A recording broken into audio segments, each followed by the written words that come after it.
El ejercicio nos muestra una figura tal que así, tres círculos y nos dice cuál tiene mayor variable angular, mayor variable lineal y cuál da mayor vueltas.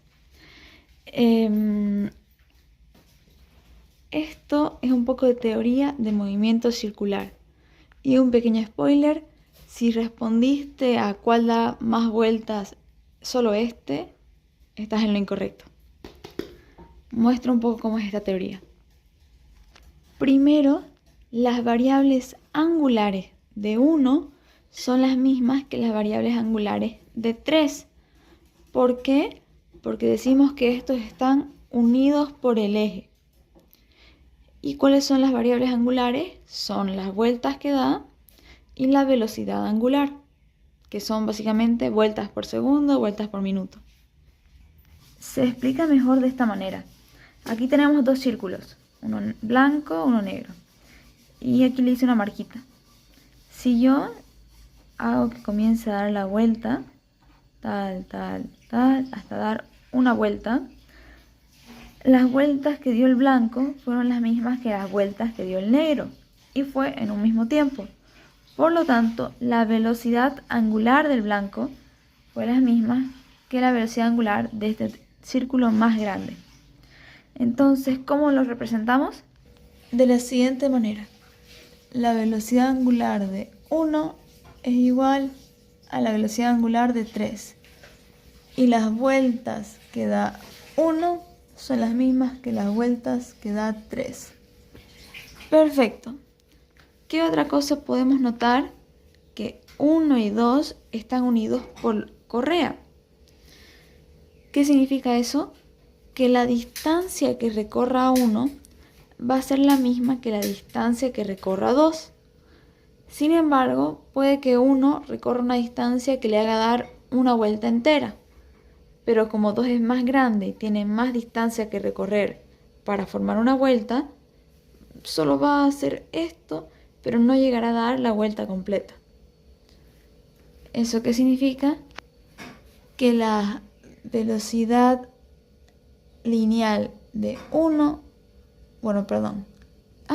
de 1 es igual a la velocidad lineal de 2. Y la distancia que recorra 1 es igual a la distancia que recorra 2. Esa distancia, ¿cómo se le llamaría? Esa distancia es el arco. Así que el arco recorrido de 1 es igual al arco recorrido de 2. Y de Yapa voy a explicar un tercer caso que es unidos por engranaje. Que básicamente tienes ahí los engranajes pegaditos. A lo mejor uno puede ser más pequeño, ¿no? Imagínense que son engranajes. Entonces, ¿qué es lo que podemos notar? Que sus variables lineales son las mismas, ¿no? Lo mismo que recorre el pequeño es lo mismo que recorre el grande.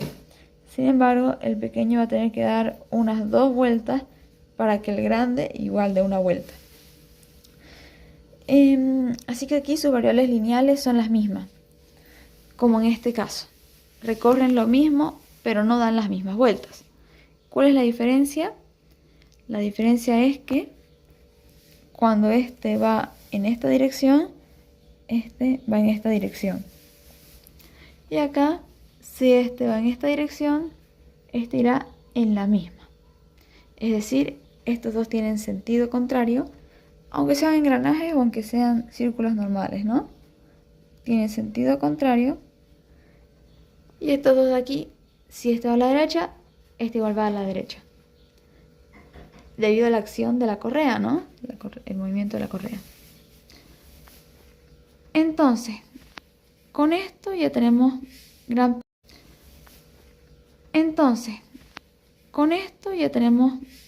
parte del ejercicio hecho. ¿Qué queda? Bueno, podemos comparar los radios.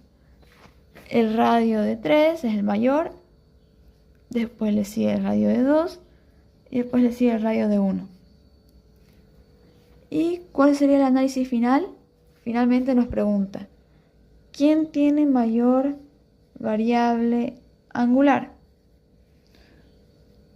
Veamos. Primeramente, ¿cuál es la variable angular? Bueno, en realidad pedía velocidad angular. ¿Cuál tiene mayor velocidad angular o variable angular? Ahí está. La fórmula de velocidad angular es velocidad lineal sobre radio. ¿Y qué tenemos que ver primero? Que la velocidad lineal de 1 es igual a la velocidad lineal de 2. ¿Ok? ¿Qué significa eso? Que la que va a ser mayor de estas dos va a depender de su radio. Si tiene un radio pequeñito, va a tener una mayor velocidad angular, ya que el radio no va a estar restando. Este radio, más bien, si es muy grande, va a bajar la velocidad angular. Entonces, vamos a decir que la velocidad angular de 1 es mayor que la velocidad angular de 2. Porque el radio de 1 es menor, ahí está, es menor que el radio de 2. Por lo tanto, podemos concluir que la 1 tiene mayor velocidad angular. Pero ¿qué sucede? Sucede que la velocidad angular de 1 es igual a la velocidad angular de 3. Así que decimos que la de 3 también es mayor. Y esta sería la respuesta. Tanto la figura 1 como la figura 3 tienen mayores velocidades angulares que 2. La siguiente pregunta es la velocidad lineal. Así que nuevamente buscamos cómo relacionar estas dos.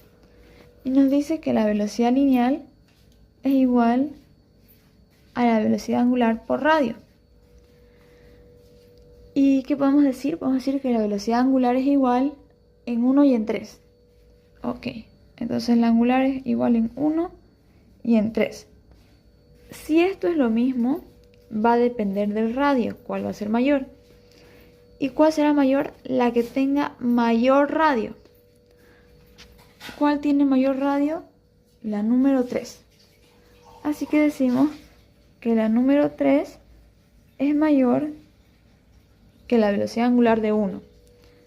Pero aquí no acaba tu respuesta, porque tienes que decir, disculpa, son iguales. La velocidad lineal de 1 es menor que la velocidad lineal de 3. Porque depende del radio y la de 3 tiene mayor radio. Pero ahí no acaba la respuesta, porque la velocidad lineal de 1 es igual a la velocidad lineal de 2. Por lo tanto, la velocidad lineal de 3 es mayor tanto de la velocidad de 1 como la velocidad lineal de 2. Y lo último que pregunta es sobre el número de vueltas. Usamos la fórmula que dice que el número de vueltas es igual al arco recorrido por radio. El arco de 1 es igual al arco de 2. Por lo tanto, si el arco de 1 es igual al arco de 2, ¿cuál será la que dé más vueltas? La que dé más vueltas será... esta es la fórmula. La que dé más vueltas será la que tenga menor radio. Porque el radio, más bien, si tienes un radio muy grande, tendrías menos vueltas. Así que la que tenga menor radio va a dar más vueltas. ¿Cuál tiene menor radio entre 1 y 2? La número 1 tiene menor radio. Por lo tanto, las vueltas que da 1 son mayores a las vueltas que da 2. Pero las vueltas que da 1 son iguales a las vueltas que da 3. Así que tanto las vueltas que da 1 como las vueltas que da 3 son mayores a las vueltas que da 2. Y estas serían sus respuestas.